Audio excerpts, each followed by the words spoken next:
Assalamualaikum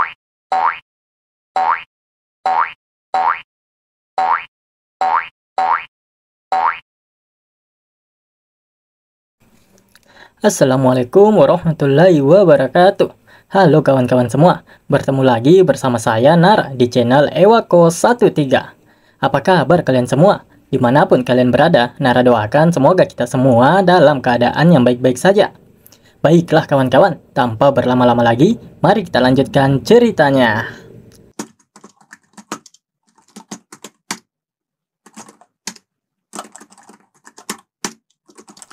Haireong merasa benar-benar aneh. Dia bertanya-tanya kenapa dia seperti itu merasakan ada sesuatu yang sangat berbeda. Siapa sebenarnya pria ini? Dia memiliki rambut hitam, jaket hitam, dan kaki yang lumpuh.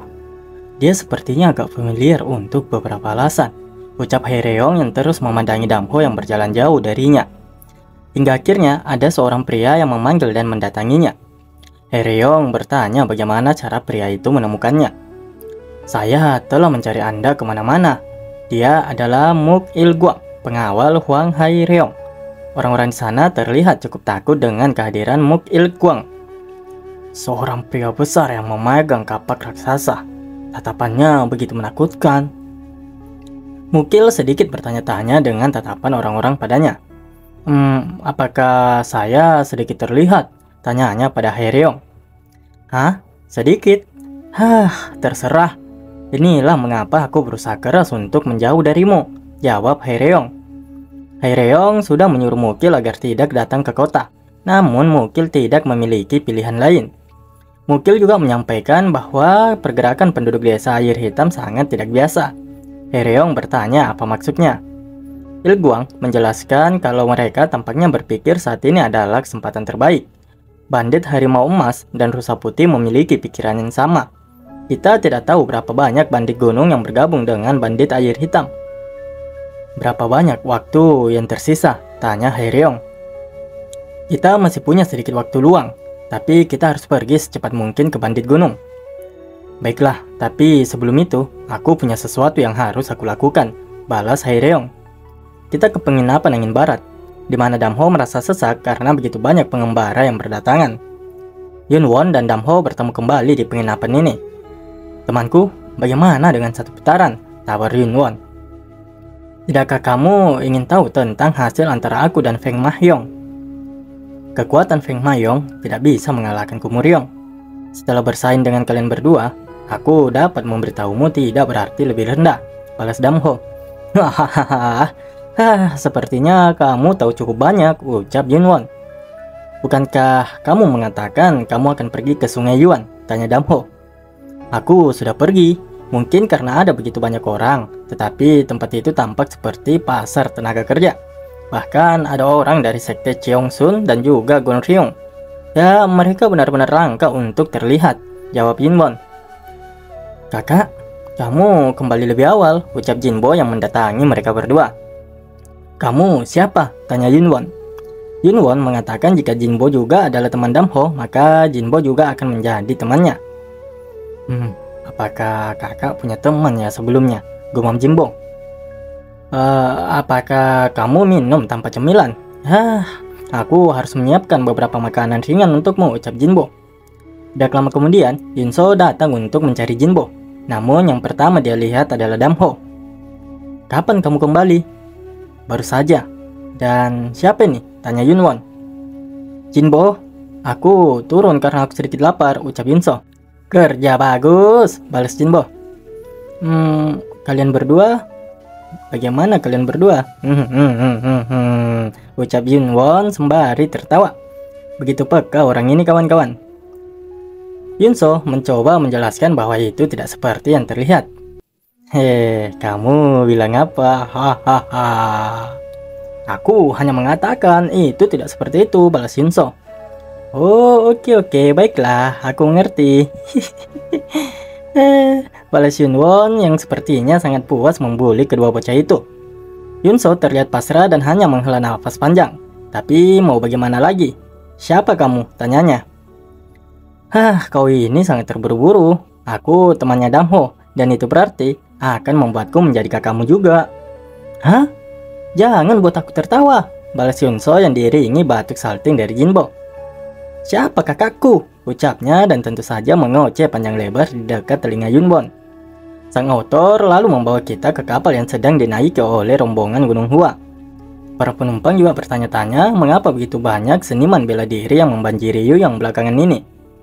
Aku senang melihat bagaimana Myung-kyung akan berubah kali ini, gumam Master Warrior Hitam Sekte Gunung Hua. Terlihat di sana ada Han Soyu yang sedang melamun. Dia bertanya-tanya berapa banyak tempat ini telah berubah. Han Soyu, sepertinya kamu semakin sentimental saat kita semakin dekat ke Danau Donting, ucap Master Warrior Hitam. Kamu telah bekerja keras. Jika kamu, Mugyung, dan Unggyung tidak pernah ke sini, Gunung Hua tidak akan sama. Kamu adalah masa depan Gunung Hua. Master, balas Han Soyu. Kalau dipikir-pikir, aku sangat beruntung sejauh ini. Aku tidak kehilangan satupun murid dari Gunung Hua selama 10 tahun, ucap Master Warrior Hitam. Tidak kehilangan satu murid. Sepertinya anak itu masih belum diakui sebagai murid dari Sekte Gunung Hua, gumam Han Soyu. Jeongyong, gumamnya menyebut nama Damho. Tidak hanya Mugyung dan Unggyung, bahkan Han Soyu sekalipun masih mengingat Damho dan tidak bisa melupakannya. Terlebih dialah yang paling dekat di antara ketiganya. Beralih ke penginapan angin barat, di mana Yunwon masih saja terus mengejek Yunso. Kenapa kamu tidak duduk dan menonton saja agar kamu tidak terluka? Yang bener aja, jangan membuatku tertawa. Aku bisa menangani hal seperti ini. Ya, lakukan saja apapun yang kau mau. Hanya saja, jangan pernah menangis dan mengatakan bahwa kau terluka. Ejeknya pada Yunso yang tentu saja membuat Yunso semakin kesal. Betapa kesalnya wanita itu, kawan-kawan. Yunwon sangat suka bercanda, ucap Jinbo. Berisik sekali, balas Yunso. Meskipun suasana ini begitu berisik, akan tetapi kebisingan ini malah membuat mereka semua merasakan kesenangan dan menyegarkan. Jinbo menikmati memasak dengan suasana seperti ini. Dia berharap suasana ini akan terus berlanjut. Cukup, ayolah, mari duduk di sini sekarang. Tolong diam, aku tidak bisa berkonsentrasi. Bahkan Damho juga tersenyum dengan semua suasana yang tenang dan menyenangkan ini. Tidak lama kemudian, Songli muncul dan memberitahu bahwa Ayah Yunso telah datang ke tempat ini dan sedang menunggunya di luar. Tidak bisakah kamu datang dan melihat orang tuamu? Ucap Ayah Yunso yang menyusul masuk ke dalam halaman penginapan angin barat. Yunso menyambut sang ayah dengan gembira. Dia juga menanyakan mengapa ayahnya datang ke tempat ini. Ayahnya mengatakan bahwa dia punya beberapa pekerjaan. Itu dia. Songli mengatakan bahwa Socheon memiliki perasaan untuk beberapa pria akhir-akhir ini. Aku telah membesarkannya seperti harta karun selama 12 tahun terakhir ini. Gumam Ayah Yunso sembari melihat pria-pria di sana. Aku belum pernah melihat dia sebelumnya, gumam Songli yang baru pertama kali melihat Yunwon. Ayahnya lalu mengatakan mengapa Yunso tidak memperkenalkan teman-temannya yang ada di sini. Ini Jinbo, Bang Jinbo, ucap Yunso. Halo Tuan Yun. Suatu kehormatan bertemu dengan Anda, ucapnya dengan gugup. Hohoho, senang bertemu denganmu, ucap sang ayah. Si gemuk ini, gumam Ayah Yunso. Dan ini adalah... Itu bukan masalah besar, ucap Yunwon memotong perkataan Yunso. Dia adalah kakek tua parasit. Woi, jaga mulutmu, ucap Yunwon dengan kesal. Hahaha, kepribadian putrimu sungguh menyebalkan. Senang bertemu denganmu, Tuan Yun. Aku Cho Yunwon dari Sekte 100 Pertempuran, ucap Yunwon. Bagaimana aku tidak tahu tentang Tuan Muda Cho yang terkenal di dunia? Kamu seorang penasihat sekarang, bukan? Aku tidak pernah berharap untuk melihat Tuan Muda Cho di tempat seperti ini. Silakan kunjungi Yin Gabo suatu hari nanti. Kami akan mengadakan pesta besar, balas Ayah Yunso. Kami mengadakan pesta setiap hari di sini sekarang. Keterampilan memasaknya sungguh luar biasa. Lalu orang itu? Tanya Ayah Yunso. Dia adalah Damho Ajushi, jawab Yunso. Damho ya, ucap Ayah Yunso. Dia adalah saudaranya Limbo, lanjut Yunso. Saudaranya ya. Jika pria seperti dia adalah saudaranya, maka tidak ada yang perlu dikhawatirkan, gumam Ayah Yunso. Dia dari provinsi Xinjiang. Kamu juga bisa memanggilnya Fish Demon. Lanjut Yunso memberitahu ayahnya siapa Damho. Sontak saja itu membuat sang ayah dan juga Zhongli menjadi begitu terkejut. Dia bahkan sampai berkeringat karena begitu terkejut. Tidak ada warrior dari provinsi Hunan yang tidak mengenal Fish Demon. Pria ini adalah orang yang terlibat dalam pembantaian dan merupakan saudara laki-laki dari pria yang disukai oleh putriku, gumam ayah Yunso. Yunwon menyuruh ayah Yunso untuk tidak terlalu memperdulikan sikap dingin dari Damho. Bahkan dirinya sendiri juga jarang mendengar sepatah kata yang keluar dari mulut Damho. Tidak lama kemudian, perwakilan klan Namgon dan juga sekte Hainam tiba di tempat itu tanpa diundang. So Cheong, pinjamkan tempat ini kepadaku untuk sementara waktu, ucap ayah Yunso. Mereka saling menyapa dan memperkenalkan diri masing-masing. Lihat ini, aku tahu 9 sekte besar dan 5 keluarga besar berkumpul di Yuyang. Tapi aku tidak menyangka melihat tetua dari klan Namgong dan Hainam seperti ini di sini, gumam Yunwon. Begitu pula dengan ayah Yunso yang tidak menyangka dengan kehadiran mereka. Keduanya adalah pukulan besar yang tidak bisa ditangani oleh Yunggabo, gumam ayah Yunso. Ayah Yunso menanyakan apa yang membawa mereka ke sini. Kami hanya mampir untuk menyapa. Tidak sopan bagi kami untuk tidak mengunjungimu saat kami di Hunan. Hahaha, jawab Namgong Chang. Keluarga Namgong dan sekte Hainam cukup kuat untuk mengalahkan seluruh dunia. Mereka mengejar orang terkaya di Hunan sekarang. Begitu banyak keserakahan terhadap uang. Banyak orang yang terus-menerus menambahkan kekayaan Yunggabo. Ayah Yunho berpikir seharusnya dia tidak dengan mudah menyerahkan harta yang telah dilindungi klannya begitu lama. Ayah Yunso lalu berpikir untuk memperkenalkan Damho dan juga Yunwon kepada mereka yang baru saja tiba. Yunwon menjadi begitu kesal karena harus terseret secara tidak langsung dengan mereka karena ayah Yunso memperkenalkan dirinya. Mau tidak mau, suka tidak suka. Akhirnya Yunwon juga menyapa dan memperkenalkan dirinya pada mereka. Yunggabo memiliki hubungan dengan sekte 100 pertempuran, gumam Namgong Chang. Namgoso juga terlihat memperkenalkan dirinya, namun tidak bagi Heiso yang malah fokus kepada Damho. Rambut hitam, jubah hitam. Dia bahkan tidak tertarik sedikit pun pada apa yang terjadi di sekitarnya, gumam Heiso. Nona hai, ucap Nanggongso. Akan tetapi, Heiso mengabaikannya dan tetap fokus pada Damho. Dia jatuh pada lamunannya, teringat dengan kejadian beberapa waktu yang lalu ketika dia disergap. Heiso begitu yakin bahwa pada saat itu, orang yang di hadapannya ini adalah orang yang sama dengan orang yang pada saat penyergapan dirinya beberapa hari yang lalu. Dia lalu berjalan menuju Damho. Kita pernah bertemu sebelumnya, bukan? Tanya Heiso. Aku Damho, balas Damho. Hai dapat merasakan otoritas luar biasa di mata Damho pada hari di mana dia diserang oleh orang yang tidak dikenal. Heiso lalu memperkenalkan dirinya juga, tapi Damho tidak begitu memperdulikannya. Terlihat Namgoso yang begitu jengkel dengan reaksi yang diberikan oleh Damho. Dia adalah Heiso Wul dari Kumuriong. Bagaimana seseorang bisa berperilaku begitu bodoh di sekitarnya, gumam Namgoso. Aku Namgongso, dari 5 keluarga besar. Permisi, tapi bolehkah aku tahu siapa mastermu? Tanya Namgongso. Mendengar pertanyaan itu, Damho langsung menatapnya dengan tajam dan niat membunuh yang begitu kuat. Panik pastinya si Kumpo ini kawan-kawan. Dia hanya menatap mataku. Perasaan berat apa yang ada di dalam dadaku ini, gumamnya. Heiso juga tidak menyangka Namgongso dapat dibuat begitu tertekan hanya karena Damho melihatnya. Mengapa? Mengapa kau ingin tahu? Tanya Damho yang benar-benar tidak senang ada orang yang bertanya tentang gurunya. Namgongso benar-benar dibuat begitu tertekan, bahkan untuk berbicara pun begitu sulit. Dia tidak percaya bahwa Damho mengerahkan energi seperti itu tanpa pelatihan dari seorang master. Siapapun yang tanpa master yang baik tidak akan pernah sekuat itu, dan Damho bahkan mengabaikannya, pikir Namgongso. Katakan saja tidak jika kamu tidak ingin menjawab. Kamu tidak perlu terlalu kasar tentang hal itu, ucap Namgongso yang terpatah-patah. Namgong Chang lalu menegur Namgongso. Dia juga memperkenalkan dirinya kepada Damho. Dia berpikir bahwa keberadaan Damho di sini pasti karena Damho dekat dengan Yunggabo. Dia tidak ada hubungannya dengan Yunggabo, bantah ayah Yunso yang seketika panik. Melihat reaksi ayah Yunho membuat Namgong Chang berpikir bahwa pasti ada sesuatu. Seseorang yang mungkin memiliki musuh di provinsi Hunan, tetapi berlindung di Yunggabo.